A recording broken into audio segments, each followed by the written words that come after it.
transformação, e eu acredito que a gente precisa passar por isso. Eu acho que chegou o momento da gente começar a clamar por um avivamento no nosso meio, na vida da nossa igreja. Nós precisamos estar mais avivados. Mais avivados. A gente precisa estar incendiado. Não é verdade? Cheio do fogo do Espírito Santo de Deus, cheio da vida de Deus, cheio do desejo de fazer a vontade de Deus. Isso é muito importante. E é por isso que eu quero começar essa série de mensagens. A minha série de mensagens vai iniciar hoje, mas vai continuar só o ano que vem.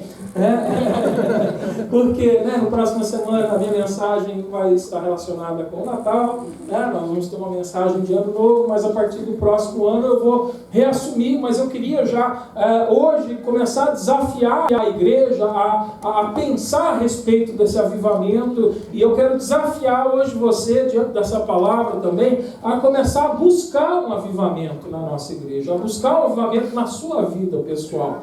Eu preciso de um avivamento. Eu preciso viver um avivamento. E eu acredito que nós precisamos viver um avivamento aqui. Eu até acredito que haja aqui uma ou outra pessoa que esteja vivendo um avivamento individual, um avivamento pessoal. Eu não posso julgar ninguém. Mas eu acredito que isso precisa acontecer de uma forma coletiva. Isso precisa ser mais abundante no nosso meio. É importante a gente ver isso. Então eu queria ler a palavra do Senhor com vocês agora em Isaías capítulo 40, do versículo 3 ao versículo 5. Eis a voz do que clama. Preparai no deserto o caminho do Senhor. Endireitai no ermo uma estrada para o nosso Deus. Todo vale será levantado, e será abatido todo monte e todo outeiro. E o terreno acidentado será endireitado, e o que é escabroso, aplanado. A glória do Senhor se revelará, e toda a carne juntamente haverá, pois a boca do Senhor o disse. Pai, em nome de Jesus, eu oro diante da Tua palavra agora, e eu peço que o Teu Espírito Santo, Senhor, venha falar aos nossos corações. Que Ele venha nos ensinar, Senhor Pai querido, trazer, Senhor Pai querido, a consciência da Tua palavra, a necessidade de estarmos na Tua presença e fazermos a Tua vontade. Que o Espírito Santo venha convencer, Senhor Pai, o homem do pecado, do juízo e da justiça, para que hoje haja arrependimento, para que hoje haja cura, libertação, para que hoje haja salvação neste lugar, Deus Pai. Nós clamamos pela Tua presença, Senhor, porque o pregador é limitado, é fraco, Senhor, e precisa de Ti. E é por isso que eu peço, Senhor, que o Senhor tenha liberdade de falar conosco e ministrar nos nossos corações. Usa a Tua palavra, Senhor, para edificar a Tua igreja neste lugar. E toda honra e todo louvor e toda glória será dada somente a Ti. Em nome de Jesus. Amém. Amém. Então, como eu disse, essa passagem é uma profecia. É uma profecia da vinda do Senhor Jesus. Aqui é uma profecia falando a respeito do pré-natal. Nós estamos numa fase pré-natal. Nós comemoramos o Natal na semana que vem. Aliás, tem muito crente que hoje não gosta de comemorar o Natal, porque a gente sabe que Jesus nasceu dia 25 de dezembro. Mas eu queria mudar um pouco o pensamento do povo de Deus na nossa igreja, porque eu acho que é importantíssimo nós comemorarmos o Natal, mesmo sabendo que o Natal não aconteceu no dia 25 de dezembro. Por quê? Porque se você olha para a Bíblia, você vai ver que toda vez que aconteceu algo grande na história do povo de Deus, Deus pedia para que se levantasse marcos.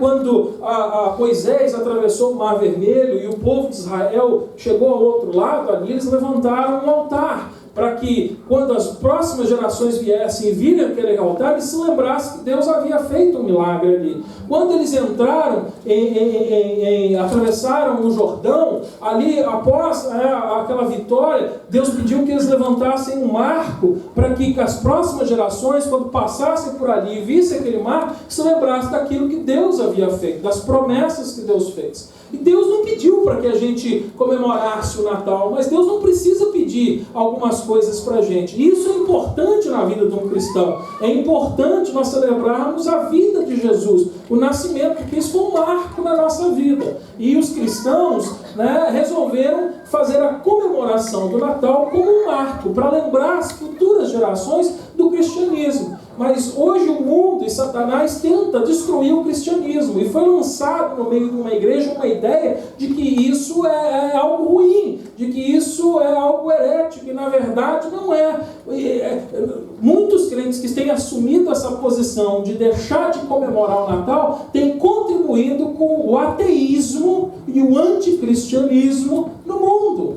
Por quê? Porque quando você não tem uma oportunidade de celebrar um marco histórico na vida da comunidade que não conhece a Cristo, você não tem a oportunidade de mostrar que um dia algo grande aconteceu para o benefício daquela comunidade. E o nascimento de Jesus é algo marcante, é algo importante de ser lembrado e levado às próximas gerações, porque só Jesus tem o poder de salvar o homem do seu pecado. Então, quando eu deixo de comemorar o Natal, eu estou deixando de... Eu estou deixando de ter uma oportunidade de anunciar para aqueles que não conhecem o cristianismo que existe um Cristo.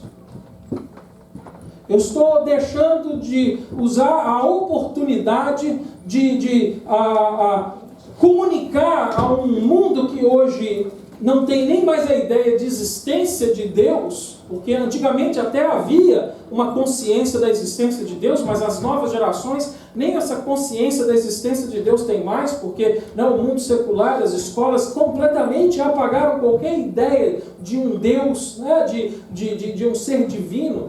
Hoje tudo está voltado à evolução, à ciência, então é uma maneira de nós borrarmos da mente da nova geração qualquer ideia de um ser superior, de um ser criador, de um ser que é onipotente, é onisciente, é onipresente. Então, celebrar o Natal é importante e eu quero deixar isso para a igreja, porque nós estamos a uma semana de celebrarmos o Natal e eu acho que nós temos que repensar. Se você não gosta de árvore de Natal, não tem problema, aí eu não discuto com você. Tem muito simbolismo dentro do nosso Natal que não está de acordo com o que nós comemoramos. Mas isso não é motivo para que a gente deixe de celebrar que um dia Cristo nasceu. Como eu disse, eu não vou entrar nas particularidades aqui a respeito disso, porque nem o meu culto nem a respeito do Natal. Mas como aqui a profecia fala do pré-Natal, da preparação para que Jesus viesse, para que Jesus nascesse, eu acho que é importante a gente ter essa consciência de que nós temos a oportunidade de estancarmos um marco para que o mundo ouça de Jesus. Hoje a gente vai no banco, nem Feliz Natal o caixa dá mais pra gente. Tem uma caixa do banco lá que ela é crente, e ela sabe que eu sou pastor, então meu trabalho, eu sempre vou lá e faço os depósitos da empresa com ela. Então comigo ela fala baixinho, doutora, Feliz Natal.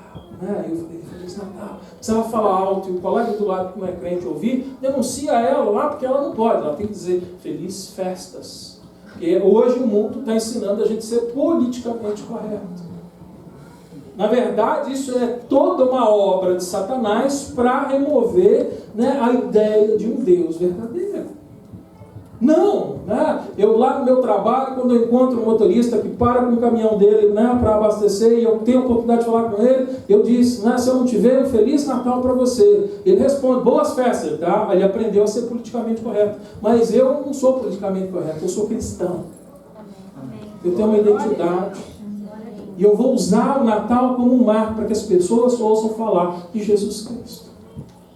É importante a gente usar.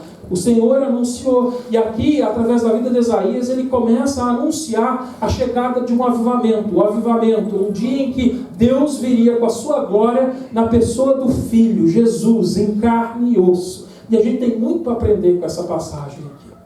É possível que se hoje o avivamento acontecesse na nossa igreja, e eu não estou falando isso porque eu estou querendo mandar ninguém embora, mas eu quero que entenda uma coisa. Mas eu acredito que se hoje o avivamento acontecesse na nossa igreja, tinha gente que ia deixar a nossa igreja.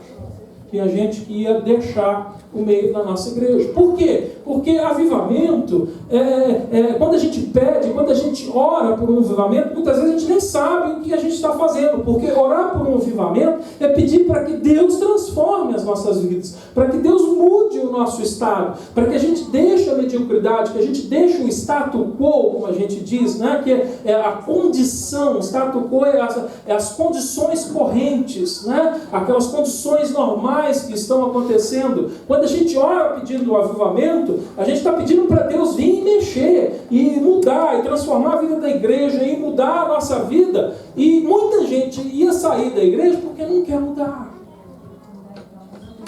Não é porque foi mandado embora, é porque não quer mudar.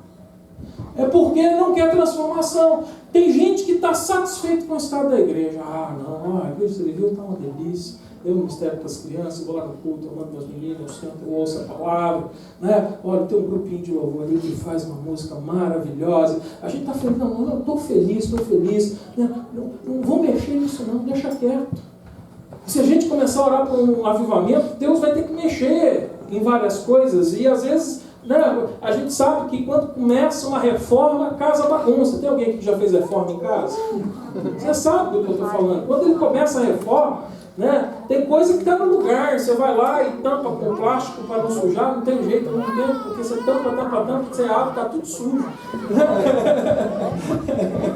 Eu lembro quando eu fiz uma reforma lá na minha casa, eu tampei tudo, e aí teve, né, um lugar que não sei por onde passou aquele pó, que tinha até no segundo andar lá em cima, tinha pó lá do basement. Como é que chegou isso lá? Mas é assim, quando Deus começa a mexer na nossa vida, transformar a nossa vida, às vezes vai vir confusão, vai empoeirar o ambiente, vai desorganizar o ambiente. Tem gente que não gosta de lidar com isso. Tanto é que tem gente, quando reforma a casa, prefere sair de lá, ir para um outro lugar, alugar uma outra casa e ficar lá para não ter que lidar com aquela situação. Estou falando que isso está errado, é o seu jeito. Mas na igreja, se nós queremos ver Deus de forma abundante, se nós quisermos ver a glória de Deus, nós vamos ter que estar disposto a lidar com a sujeira, nós vamos ter que estar disposto a lidar com a bagunça, com a desorganização, vamos estar disposto, né, com aquela poeira que levanta quando a gente mexe em coisas sujas. A gente tem que estar disposto a mudar. E eu acredito que nós precisamos de uma mudança.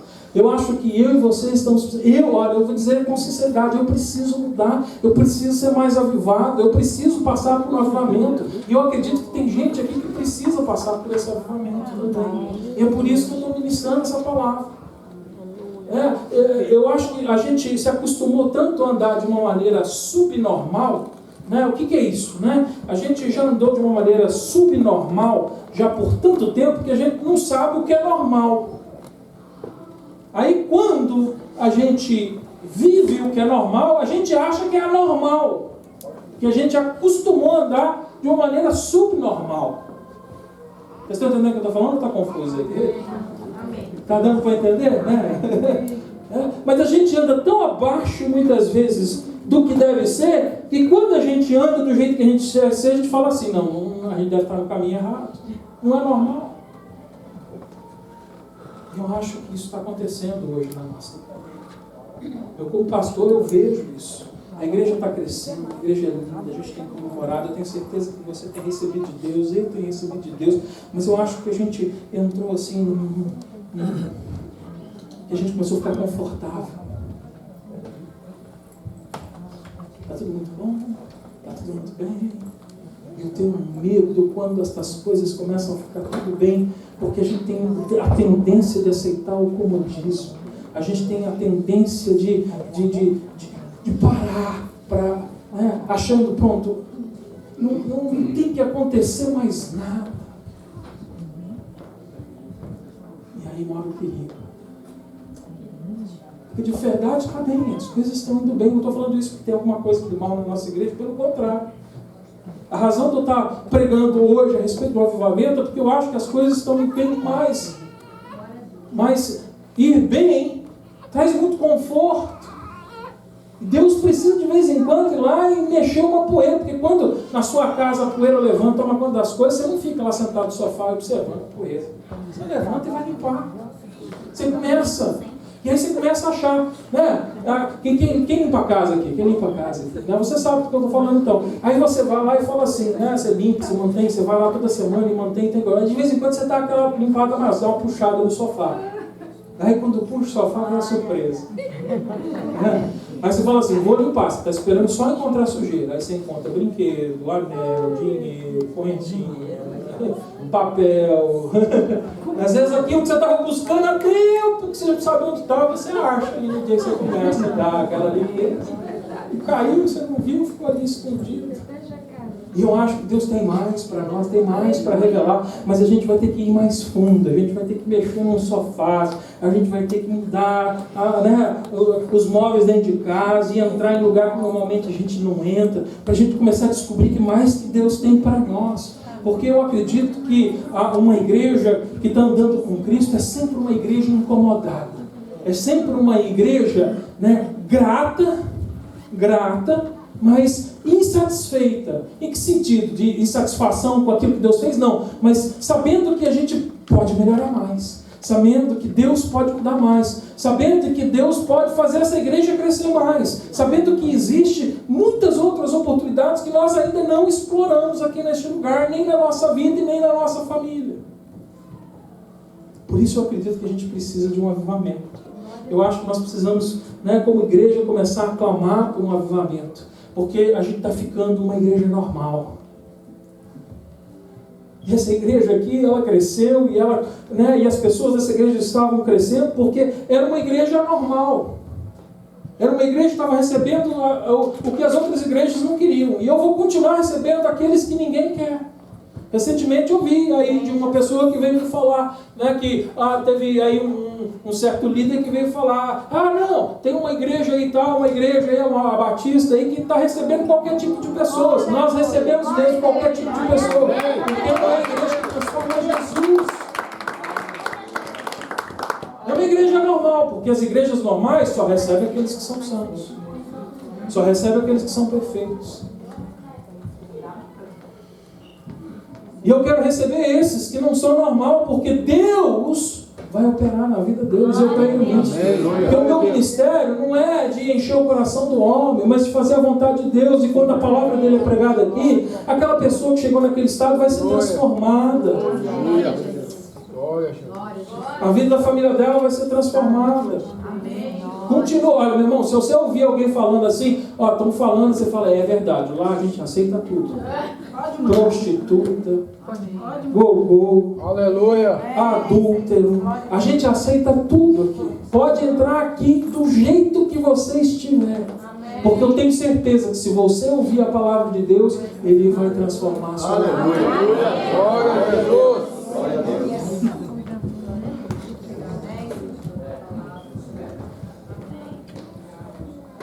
Essa é a igreja para essas pessoas. Amém. Para aqueles que foram rejeitados. Para aqueles que não tinham lugar no meio da religião. Jesus foi anunciado no meio do povo que vivia a religião.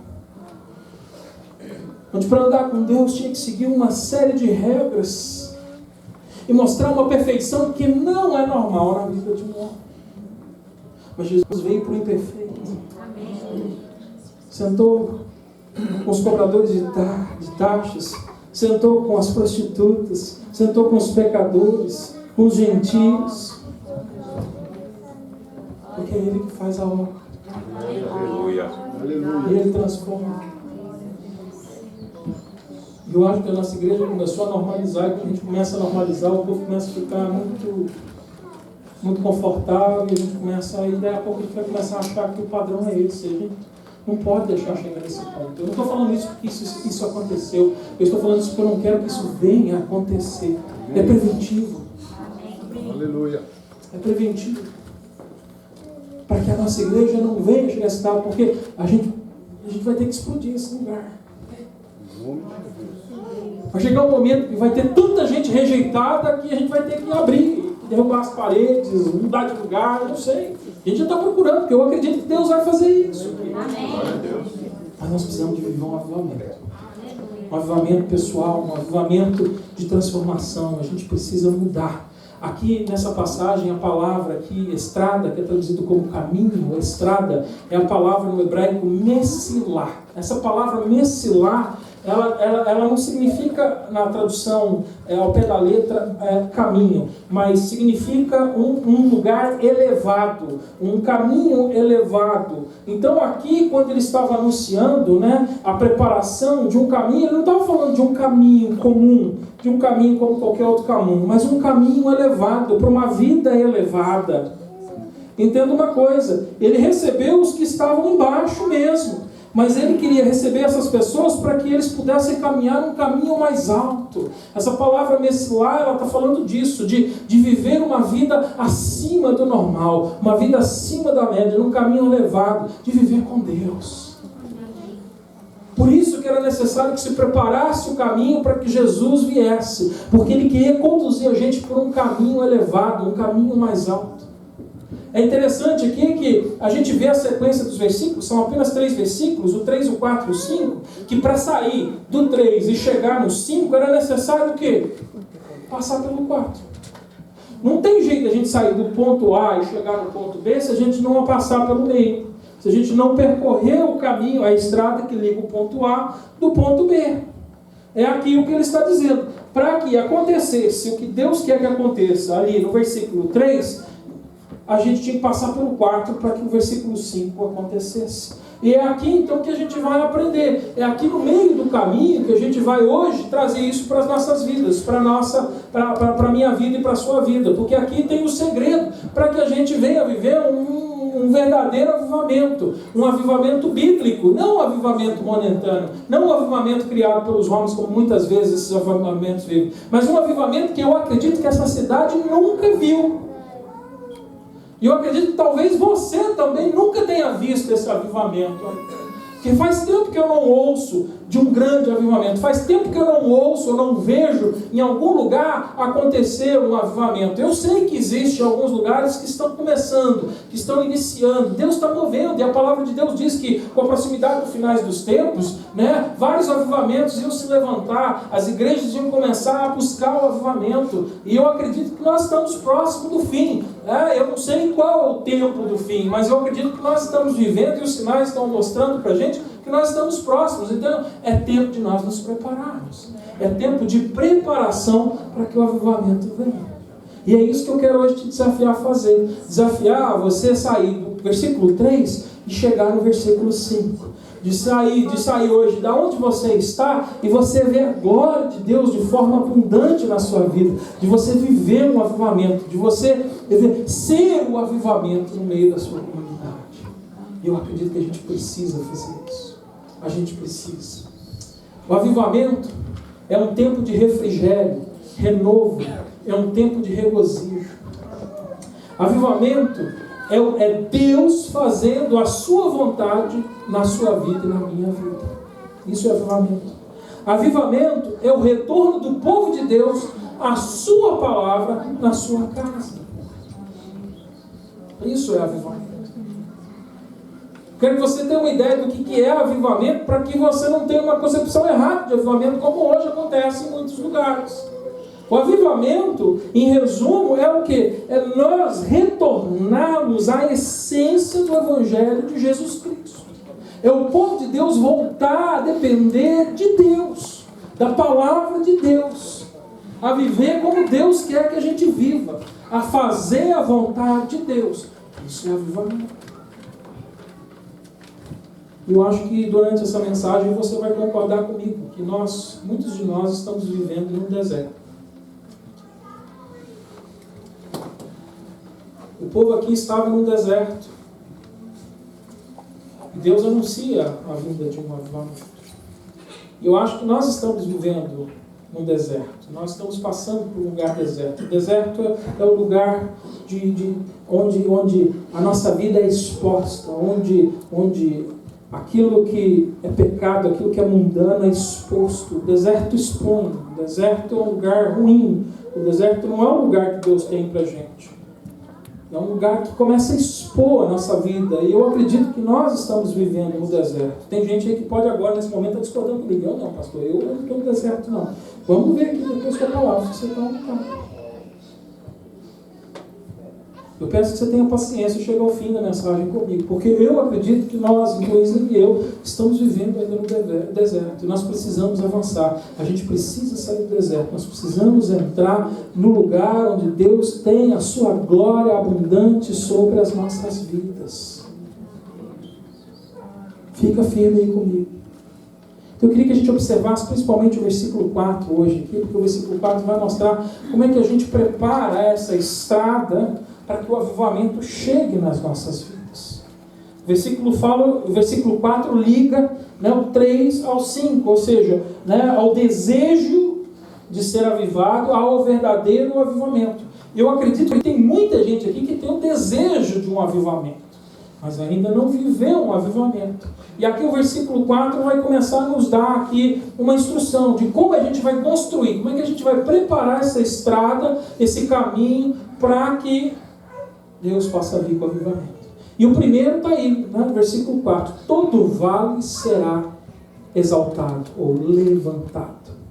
O vale, eu não sei se você sabe, o vale é uma fenda, né? Ele é como uma calha de aquela calha de água na casa, né? Ela é uma fenda, né, que quando as coisas mais altas, né, quando tem uma enxurrada, a água desce, alguma coisa, aquilo recebe, tudo vai para o vale. O vale é um lugar baixo, né? É um lugar mais baixo. O que esse vale está representando aqui? Está representando os pontos problemáticos da nossa vida cristã, aqueles lugares baixos da nossa vida. E aqui ele diz que todo vale deve ser exaltado. A palavra hebraica aqui, exaltado, significa elevado. Deve ser, né, colocado no mesmo nível do resto. O vale, como eu disse, é uma fenda que está abaixo do resto, né? Aquele corte no meio. Quem já andou num vale sabe do que eu estou falando. É o vale da sombra da morte, que lá Salmo 23 diz, é um lugar de coisas baixas. E a gente vai andar pelos vales. Mas se nós andarmos com Jesus, nós vamos passar pelo vale, nós vamos vencer o vale. Na verdade, Ele vai sustentar a gente durante o vale. Mas aqui, agora, para que a gente não só ande com Jesus, mas veja o avivamento, é necessário não só cruzar o vale, mas elevar o vale. Trazer ele para a luz. O vale fica sempre cheio de sombra, não é verdade?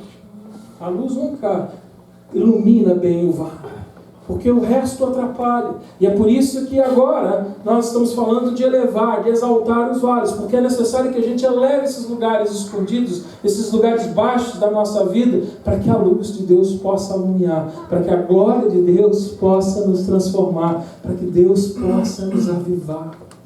O vale fala também de lugar vazio, né? São os lugares que estão em falta, o lugar onde você parece estar encalhado, preso, né? O vale, às vezes, ele é um lugar, às vezes, né, de terreno não muito firme, né? Um terreno difícil, porque a água vem e vai, às vezes amolece. Você, quando passa por aquele lugar, às vezes você fica atolado, não consegue mover, não consegue andar. Então, é isso. Às vezes, a gente está parado no vale, às vezes a sua vida não está andando, porque você está ali preso num vale da sua vida. Tem um vale ali que está atrapalhando o seu caminhar, o seu buscar, o seu avivar na presença de Deus. Então a gente precisa elevar. Uma vez que o vale está cheio, aquele lugar baixo, ele deixa de ser baixo, ele deixa de ser problema. Porque quando Deus entra nessas áreas baixas da nossa vida e Ele toca com a mão dele, com o poder dele, Ele coloca no lugar certo. E é por isso que eu disse no princípio da palavra que tem gente que talvez, se obviamente chegar na igreja, não queira mais ficar com a gente. Porque tem gente que não quer que mexa lá no vale. Tem gente que não quer que exponha as áreas baixas da sua vida à luz. E eu acredito que algumas pessoas até possam deixar se o avivamento chegar. Mas ainda assim eu quero clamar que o avivamento venha na minha vida e na sua vida. É possível, querido, que hoje o avivamento venha na vida de cada pessoa, menos na sua. Isso seria uma tragédia. Seria uma tragédia. O meu desejo é que o avivamento venha sobre a igreja, sobre todos nós, e que nós sejamos capazes de expor a nossa vida a Deus, para deixar Ele fazer a vontade dEle sobre nós, para que Ele possa nos transformar, para que Ele possa exaltar todo o vale. Porque a palavra de Deus diz que aquele que se humilha será exaltado. Às vezes a gente fica assim, Senhor, não expõe, eu não posso deixar ninguém ver isso da minha vida. Porque a gente tem medo que nós não vamos ser aceitos, né? A gente tem o medo de que as pessoas vão olhar para a gente diferente, e fazem, é verdade, fazem. Mas isso acontece onde Jesus não está, porque onde Jesus está, Ele está chamando aqueles que não eram, para fazer dos que não são os que são. Então aqui nós estamos num lugar seguro, a gente pode expor, querido, sabe por quê? Porque vai vir para a luz de Deus, e o povo de Deus não vai te humilhar, vai te exaltar, vai regozijar com a tua vitória. Onde tem Cristo, tem vida. Onde tem religião, tem morte. A religião faz com que você fique no vale, preso lá embaixo. Se você expor, o irmão vai até lá para frente. Às vezes ele não vai, o pastor leva ele na palavra. Porque o fulano de tal.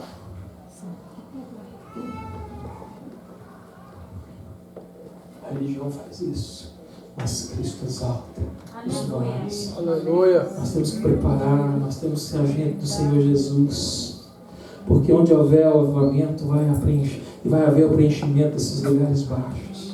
Quando isso acontece nas nossas vidas, nós vamos poder ver Deus comemorando, nós vamos poder ver Deus agindo de maneira tão sobrenatural que aquilo que era vazio agora se torna cheio, e a tua vida cheia, ela é sólida. Você lembra? Né? Antigamente a gente comprava leite e vinha no saquinho. Né? No saquinho, né? Agora vem na garrafinha. Antigamente era no saquinho, né? Aquele saquinho, quando ele estava bem cheinho, né? Eu, quando era menino, eu gostava de brincar na mesa do café, né? Que minha mãe fazia sentar e esperar todo mundo estar sentado para tomar café. Né? Hoje as coisas mudaram. Né? Mas a gente tinha que esperar. Então eu lembro que eu ficava brincando com o saquinho de leite. Eu tirava, né? Tinha um potezinho que você põe um saquinho de leite, eu tirava o saquinho, né, antes dela cortar, e eu ficava tentando equilibrar ele assim, para ele ficar em pé sozinho, sem coisa de menino, né? Mas só era possível porque aquele saquinho estava cheio, porque se você esvaziasse aquele saquinho, daí a pouco não tinha jeito. E é assim, a vida de um crente só vai poder permanecer de pé, a gente só vai poder andar com a cabeça erguida se Deus encher os nossos vales. Porque enquanto o vale estiver lá embaixo, não adianta a gente querer ser firme na presença do Senhor, porque nós não vamos ter firmeza. A gente vai ficar, uma hora vem, outra hora não vem, hoje eu vou no culto, amanhã eu não vou não. Não, estou cansado demais. Tem sempre uma outra coisa. Por quê? Porque minha vida não está cheia. Mas se eu estiver cheio, às vezes pode não ser fácil. Eu lembrei disso porque às vezes não era fácil, mas é possível. Não vai ser fácil, mas é possível. Se você buscar um avivamento, Deus vai encher os seus vasos. Ele vai te colocar de pé e te fazer permanecer firme. Porque Deus quer a sua perseverança. Ele já planejou para que você alcance a promessa. O plano dele não é que você pareça que vai alcançar. Não, talvez você vá. Não, o plano dele é que você pode ter esperança de que um dia você vai receber e vai ver aquilo que você ainda não viu. Isso é a definição de fé. Fé é o quê? É a certeza, é a convicção das coisas que não se veem. Mas é o quê? Convicção de fatos. Fato é verdade. Fato não é uma teoria. Fato é algo verdadeiro, é algo sólido. Hoje em dia a ideia de que fé é uma coisa subjetiva. Fé não é uma coisa subjetiva, fé é uma coisa objetiva. A fé tem substância, porque ela é fato, ela é convicção, não é subjetiva. Tem muito crente vivendo de forma subjetiva com o Senhor Jesus. Será que é? Será que não é? A gente precisa encher os nossos vasos. Qual é o seu vale? Vou citar alguns aqui, talvez você possa se identificar. Se identificar em algum deles, talvez você possa concordar comigo, então, que a gente ainda tem vivido no deserto. Seria uma área de sua vida, uma situação onde você falhou?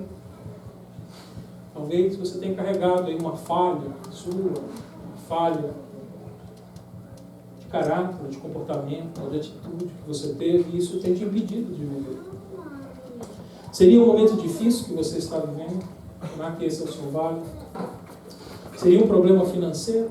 O problema financeiro pode se tornar um vale na nossa vida. Seria um problema matrimonial? O problema decisão matrimonial pode ser muito válida na nossa vida. Seria o teu passado.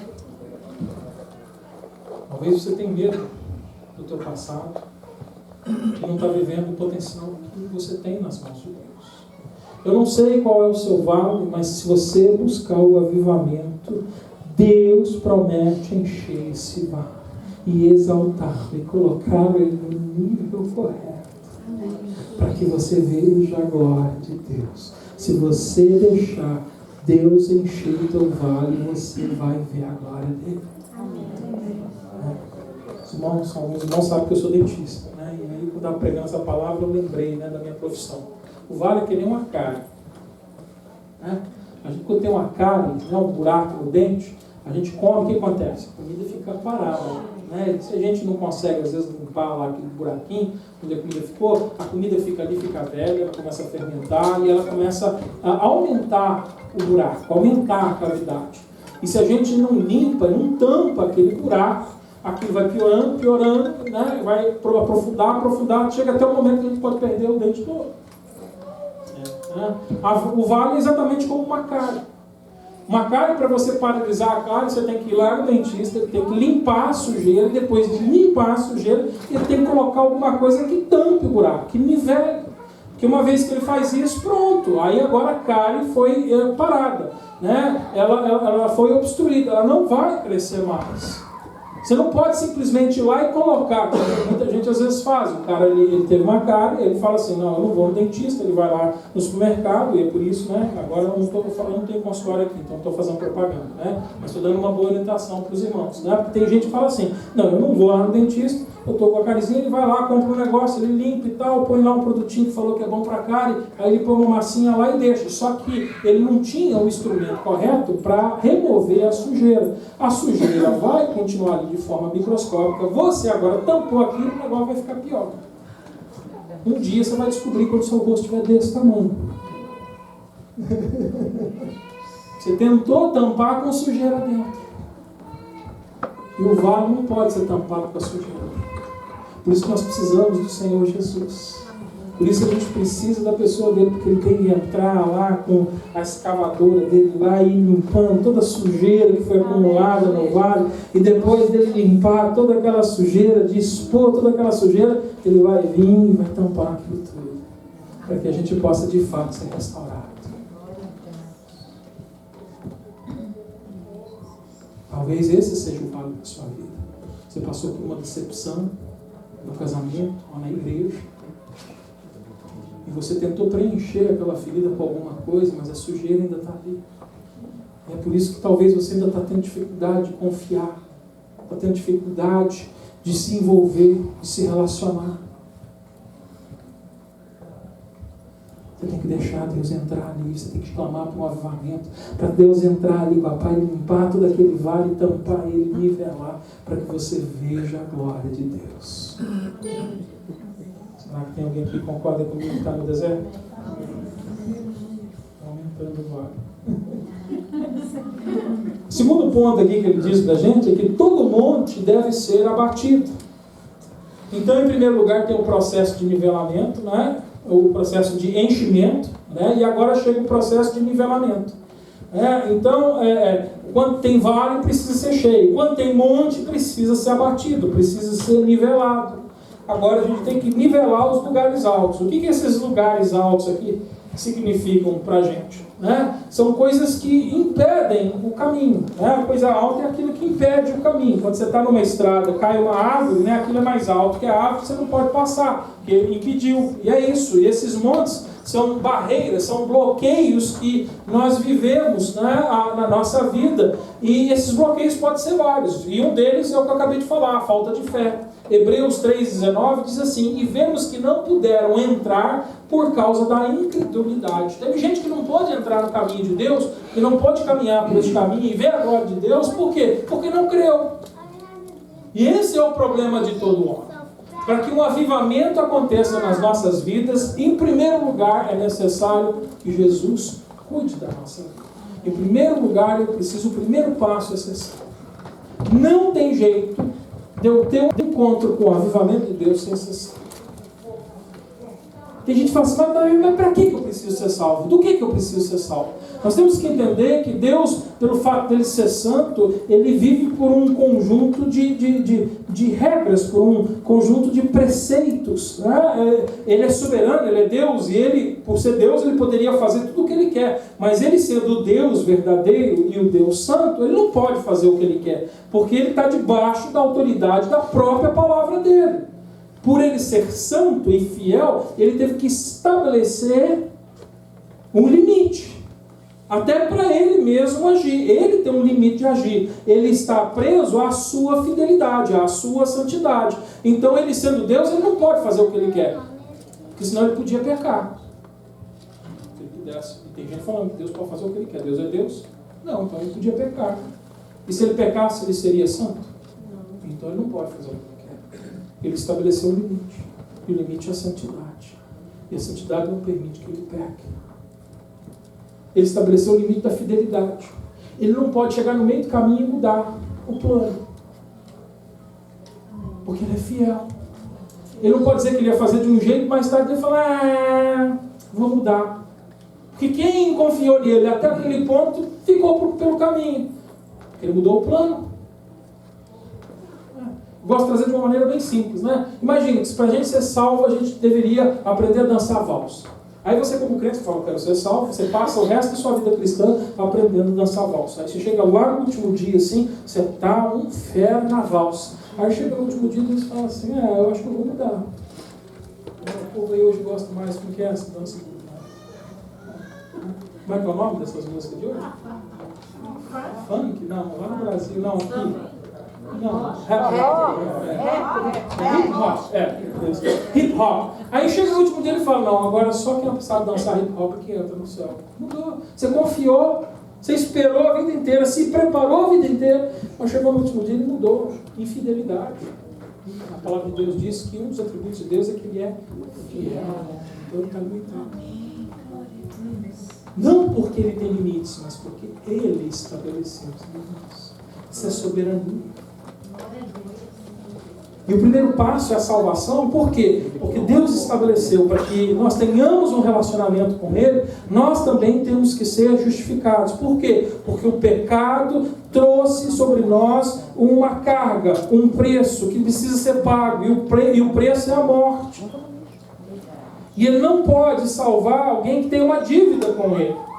Então ele envia Jesus Cristo e ele anuncia preparar este caminho para que essa dívida fosse paga. Para que se eu crer que Jesus pagou essa dívida por mim, eu tivesse a oportunidade de receber a graça, a misericórdia e ser salvo. Então o primeiro passo para que eu veja o avivamento é salvação. Não tem jeito, não tem outro jeito. Eu não sei quais são os montes na sua vida, mas eu vou dar aqui alguns montes que podem estar acontecendo. Talvez é a preguiça. Monte é aquilo que está acima, para aquele que já entrou, ou está apegado a um hábito, amigos mundanos, talvez você seja adicto a substâncias controladas, adicto a TV, adicto a videogame. Hoje tem outras adições, hoje tem adição até do Facebook. Eu tenho certeza que ninguém tem esse tipo de adição aqui. Está livre do deserto. Orgulho, indiferença, vontade própria, prioridades erradas, desânimo, egoísmo, avareza, depressão, alma machucada. Quantos montes, quantas barreiras podem estar no nosso caminho? E a palavra de Deus diz que nós temos que remover, nós temos que nivelar estas coisas. Isso me fez lembrar de novo da minha profissão, como dentista. Eu tive a oportunidade de tratar de muitas pessoas que sofriam de muita dor de cabeça, ou dores musculares, ou dores de nervos, e as pessoas às vezes vinham e comentavam, eu não sei o que acontece, eu tenho sempre muita dor de cabeça, e aí quando a gente fazia uma análise da arcada dentária, a gente descobria que era porque talvez tivesse um outro dentista feito uma restauração e deixado ela um pouco alta demais. Fora, porque quando a restauração fica um pouco alta demais, causa desequilíbrio nas funções da nossa mastigação. E a gente não percebe no momento, mas no futuro vai vir e vai criar problemas, porque quando a gente anda de uma forma desequilibrada, alguma outra coisa vai ser afetada. E muita gente tem dor de cabeça que nunca melhora porque tem problema na arcada dentária. Às vezes não é por causa de uma restauração, uma mordida muito alta, o dente desequilibrado. É necessário fazer o quê? Às vezes é um tratamento, eu amava esse dentista nessa época, né, que eu lidava com cirurgia, essas coisas. Para mim esse era o melhor tipo de problema, porque quando você tratava esse problema, o cara achava que você era um Deus. Porque aquele cara já sofria anos de dor. Aí você falava assim, não, senta aqui, eu vou resolver. Você ia lá e passava esse coisinha assim, você tirava aquele montinho que estava além do nível, aí ia para casa e o senhor fez um milagre. A dor de cabeça não vai embora. Em alguns segundos você eliminava o problema. Porque o problema era o monte, era a barreira. Tem muito crente que está vivendo, às vezes, de uma maneira, né, enganada, desavivada, porque ainda tem coisinhas que estão ali, né, bloqueando. A gente precisa deixar Deus remover essas coisas da nossa vida. E olha, querido, eu vou dizer para você, tem hora que é difícil, tem hora que a montanha é grande demais, mas Ele tem poder para me mover. Mas às vezes o que bloqueia é uma coisa tão pequenininha. Deixa Deus limpar, querido. Deixa Deus entrar na sua vida. Porque quando a coisa está alta demais, quando causa um desequilíbrio, né, um problema que está ali, pequenininho, ele começa a gerar um desequilíbrio na sua vida, e aí aqueles outros lugares da sua vida onde estava tudo bem, começam a ficar também desequilibrados e problemáticos. E não é que você tinha problema lá naquelas áreas, é que um problema começa a chamar o outro. Como eu já disse aqui, o problema é que nem coelho. Um dia você tem 2, no outro dia já tem 50. Se a gente não matar o coelho no dia seguinte, no outro dia a gente já tem mais coelho. O coelho não para. O problema é que ele é coelho. Mata ele todo dia. A gente tem que ir lá e limpar esses montes. A terceira coisa que a palavra me ensina aqui é do terreno acidentado. O terreno acidentado será endireitado. Né? Então a gente falou do processo de enchimento, do processo de nivelamento, e agora a gente vai falar do processo de endireitamento. Quem é brasileiro aqui, ou quem vive nessa região, sabe do que eu estou falando. Porque quem já andou nas ruas de Nova York, nas estradas brasileiras, sabe o que é um terreno acidentado. O que acontece quando a gente dirige por um terreno acidentado? Aí não desenvolve. Você não pode acelerar, você não pode andar, tem hora que a gente tem que parar, a gente tem que ficar desviando, andar é desconfortável, você anda. Eu lembro a última vez que eu fiz a estrada de São Paulo, Belo Horizonte, meu carro quebrou 4 vezes na estrada. Eu parava, arrumava, andava mais um pouco, quebrar, tinha que parar de novo. Era assim. Outra hora. A vida acidentada. E olha, eu disse para você que eu hoje vou começar uma série de mensagens a respeito do avivamento. Hoje eu não vou concluir tudo. Hoje eu vou dar um início. E eu tenho certeza que vai começar a acontecer